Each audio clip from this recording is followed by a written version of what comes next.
غور و فکر کرنے سے جتنا بندہ غور و فکر کرے گا، ایک ہے نان مسلم کا غور و فکر کرنا اور ایک ہے آگے مومن کا، مسلمان کا غور و فکر کرنا۔ اب یہاں پہ بھی ایک پہلو ہے کہ مصر کے اندر ایسا ہوا کہ ایک بچہ اور بچی کا پیدائش کے بعد جو ہے وہ تبدیلی ہو گئی کہ جس عورت کے ہاں بچہ ہوا تھا اس کے ہاں غلطی سے بچی رکھ دی گئی، اور جس کے ہاں بچی ہوئی تھی اس کے ہاں غلطی سے بچہ رکھ دیا گیا۔ اب شور پیدا ہو گیا، بھئی کس کی بچی ہے اور کس کا بچہ ہے، یہ شور پیدا ہوا۔ اب وہاں کسی مسلم ڈاکٹر سے پوچھا گیا کہ بتایا جائے کہ بچی کس کی ہو سکتی ہے اور بچہ کس کا ہو سکتا ہے، کیا یہ قرآن میں بیان کیا گیا ہے؟ اب انہوں نے بیان کیا کہ ہاں قرآن میں بیان کیا گیا، اور وہ کیا ہے؟ اللہ تعالیٰ فرماتا ہے بسم اللہ الرحمن الرحیم وَلِلذَّكَرِ مِثْلُ حَظِّ الْأُنثَيَيْنِ، کہ بچے کو بچی کی نسبت دگنا حصہ ہے۔ یہ لفظ بیان کیا گیا۔ اب یہ تو لفظ ظاہری اعتبار سے وراثت کے لحاظ سے بیان کیے گئے، ورنہ قرآن مجید میں یوصیکم اللہ فی اولادکم للذکر مثل حظ الانثیین وہاں پہ بیان کیے گئے۔ اب جب وہاں پہ انہوں نے کہا کہ وہ کیسے کہ دگنا ہے، انہوں نے کہا کیوں کرو، دونوں خواتین کا دودھ لیا جائے اور ٹیسٹ کیا جائے، جس خاتون کے دودھ میں پروٹین دگنا ہوگی اس کا بچہ ہوگا، اور جس میں پروٹین ایک گنا ہوگی اس کا جو بچی ہوگی، کیونکہ اللہ تعالیٰ نے فطری نظام رکھا ہے کہ جو چیز تخلیق کی گئی ہے اس کے لیے اسی طرح کا خوراک کا اسباب سامان بھی رکھا گیا۔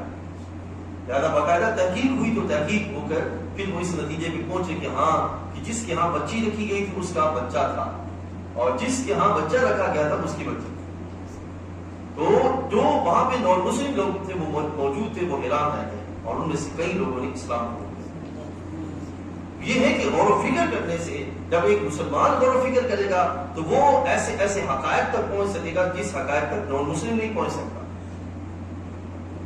سمجھا گیا؟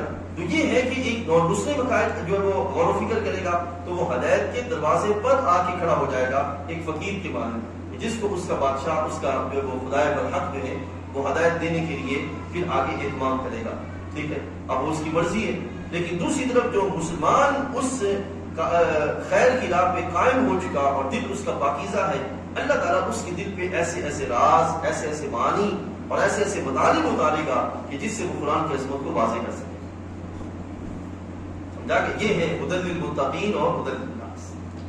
ٹھیک ہے نا، کہ ہدایت کس کے لحاظ سے؟ عام لوگوں کے لحاظ سے بھی، اور ہدایت جو ہے وہ متقین کے لیے۔ متقین کے لیے ہدایت کیا ہے کہ جب وہ اس کو پڑھتے ہیں تو ان کے یقین میں اضافہ ہوتا ہے، اللہ تعالیٰ اپنی بندگی کا اسباب اور سامان ان کو اور زیادہ عطا فرماتا ہے، اور وہ معانی اور مطالب کے قرآن کے جس کے ذریعے ان کے ایمان اور یقین میں پختگی آتی ہے، اللہ یہ اہل ایمان کو عطا فرماتا ہے۔